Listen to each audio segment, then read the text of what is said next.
Boa tarde. Estudando a Bíblia. Eu gostaria de falar para vocês um pouquinho de algumas das passagens que eu conheço da Bíblia. Mas para nós podermos entender direito as passagens, vamos fazer uma oração e vamos pedir para que o Espírito Santo nos auxilie, pois só podemos entender as Escrituras na luz do Espírito Santo. Por isso reze comigo, em nome do Pai, do Filho e do Espírito Santo. Amém. Vinde, Espírito Santo, enchei os corações dos vossos fiéis e acendei neles em nós o fogo do vosso amor. Enviai, Senhor, o vosso Espírito, e tudo será criado, e renovareis a face da terra. Oremos. Ó Deus, que instruís os corações dos vossos fiéis, com a luz do Espírito Santo, fazei que apreciemos retamente todas as coisas, segundo o mesmo Espírito, e gozemos sempre da sua divina consolação, por Cristo Senhor nosso. Amém. E nesse Evangelho de Mateus, que eu vou ler para vocês, é em Mateus 16, versículos de 13 até 20. Chegando ao território da Cesareia de Filipe, Jesus perguntou a seus discípulos: no dizer do povo, quem é o Filho do Homem? Responderam: uns dizem que és João Batista, outros dizem que és Elias, outros dizem que és Jeremias ou um dos profetas. Então Jesus perguntou-lhes: e vós, quem dizeis que eu sou? Simão Pedro então responde: tu és o Cristo, o Filho de Deus vivo. Jesus então se volta para Simão e diz a ele: feliz és, Simão, filho de Jonas, porque não foi a carne nem o sangue que te revelou isto, mas o meu Pai que está no céu. E eu te declaro, Pedro, tu és Pedro, e sobre esta pedra edificarei a minha igreja, e as portas do inferno não prevalecerão contra ela. Eu te darei as chaves do reino dos céus, e tudo que ligares na terra será ligado nos céus, e tudo que desligares na terra será desligado nos céus. Palavra de salvação, glória a vós, Senhor. Essa palavra realmente é palavra de salvação e é uma palavra muito bonita para que a gente possa meditar sobre ela.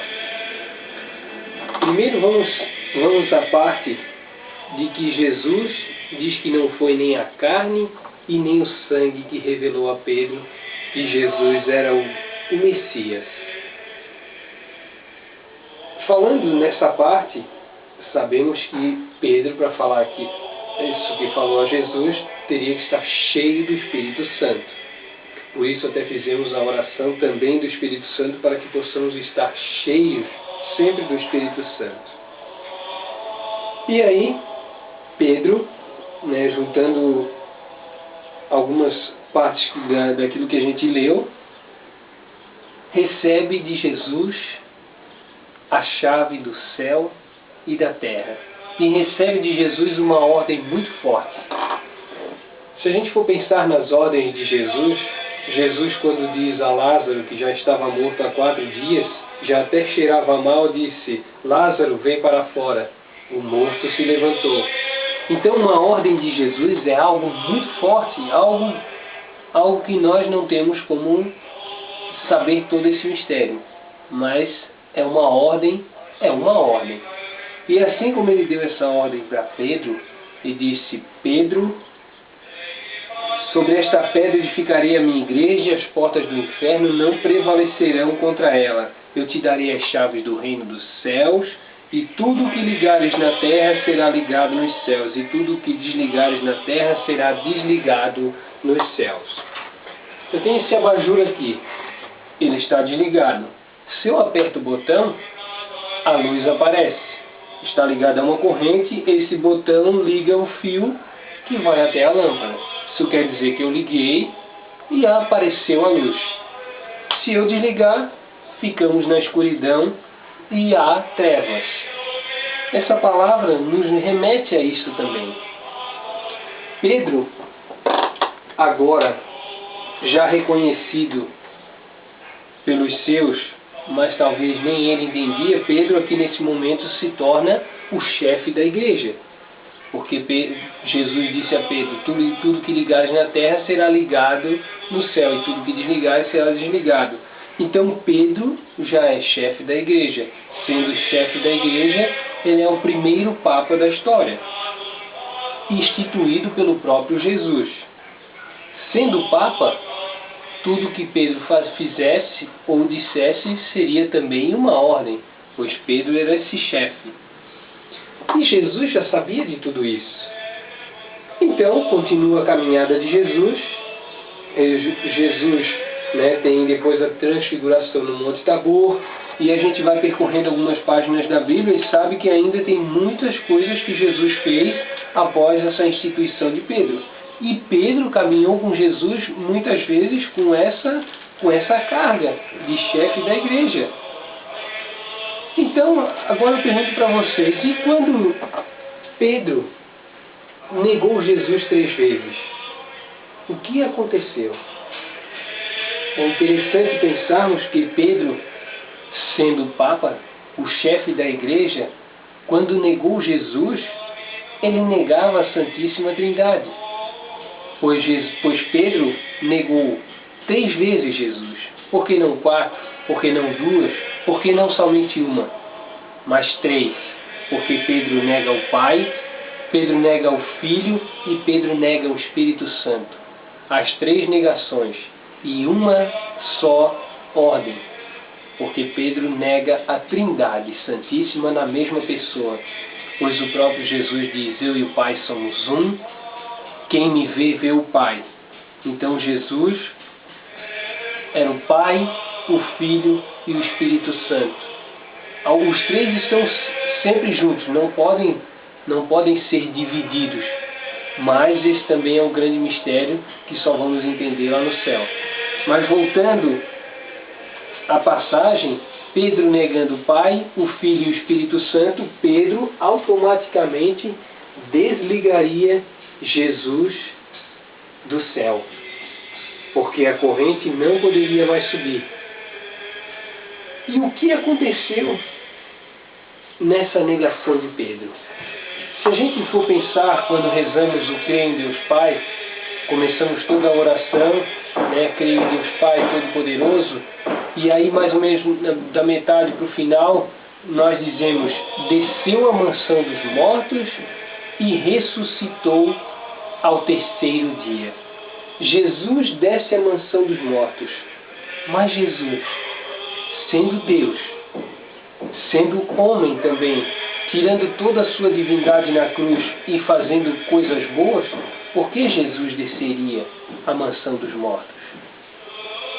E aí vem essa questão do desligamento de Pedro. Pedro desliga Jesus de subir ao céu diretamente. E Jesus desce à mansão dos mortos, prega o Evangelho àqueles que estavam esperando no cárcere desde o tempo de Noé.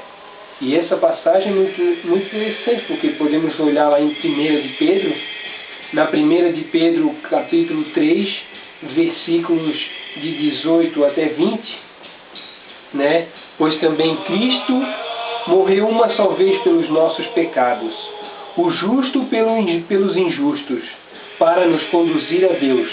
Padeceu a morte em sua carne, mas foi vivificado quanto ao Espírito.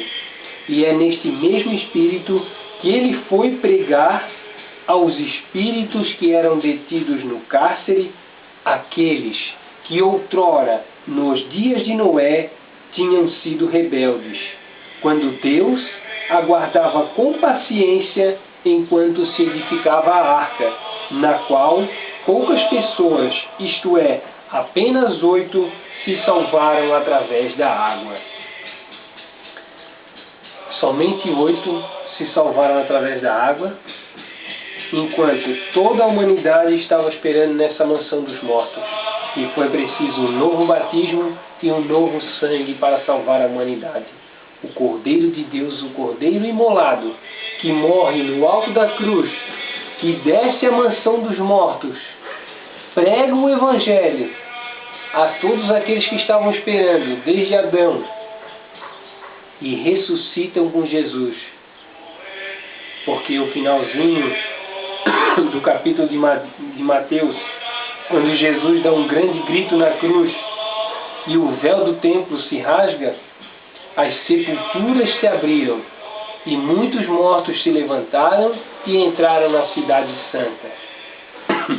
Então aí nós concordamos que Jesus desceu, e quando Jesus ressuscitou, muitos já ressuscitaram com ele, também na mansão dos mortos. E é interessante porque Pedro ainda continuava com a missão de Papa. Sabemos que Pedro chorou amargamente, saindo da negação. Pedro chora amargamente, se arrepende do que fez, mas já estava feito. E Jesus já sabia e também precisava que Pedro o negasse. Mas, se a gente olhar Jesus estar desligado do céu, ele teria que novamente ser ligado ao céu. Por isso, Jesus, no finalzinho do capítulo de João, nós podemos ler que Jesus pede a Pedro que o ligue de novo. Jesus aparece na Galileia, lá onde eles estão pescando, Pedro já tinha desistido de tudo, já foi pescar, não tinha pescado nada. Jesus apareceu na areia e pediu para que lancem as redes, assim como hoje pedem para nós, também vamos lançar as nossas redes. E pegaram 153 grandes peixes. Jesus, depois de ter comido com eles, perguntou a Simão Pedro, lá em João 21, versículo 15: Simão, filho de João, amas-me mais do que este? Respondeu ele: Sim, Senhor, tu sabes que te amo. Disse-lhe Jesus outra vez: Apacenta os meus cordeiros. Então pergunta outra vez Jesus a Simão: Simão, filho de João, amas-me? Respondeu-lhe: Sim, Senhor, tu sabes que te amo. Disse-lhe Jesus: Apacenta os meus cordeiros. Perguntou-lhe pela terceira vez: Simão, filho de João, amas-me? Pedro entristeceu-se, porque lhe perguntou pela terceira vez: Amas-me? E respondeu-lhe: Senhor, tu sabes tudo, tu sabes que te amo. Então Jesus outra vez disse: Apacenta as minhas ovelhas. Palavras do Senhor. Graças a Deus. Então, Jesus pede a Pedro que o ligue novamente. Ele liga o Pai.